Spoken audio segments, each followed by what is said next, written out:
by an additional 3 billion shillings annually for the next 5 years. These resources will support the bottom-up scaling of justice by increasing the number of small claims courts from the current 25 to 100. We will also work with the judiciary to build high courts in the remaining 7 counties and magistrates' courts in the remaining 123 sub-counties, and support their ongoing digitization program.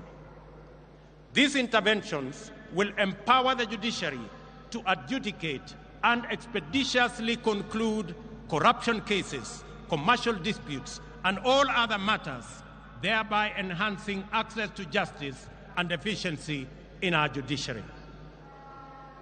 To further demonstrate my commitment to the independence of the judiciary, this afternoon I will appoint the 6 judges already nominated for appointment to the Court of Appeal, which was done 3 years ago by the Judicial Service Commission. And tomorrow, I shall preside over their swearing in so that they can get on with the business of serving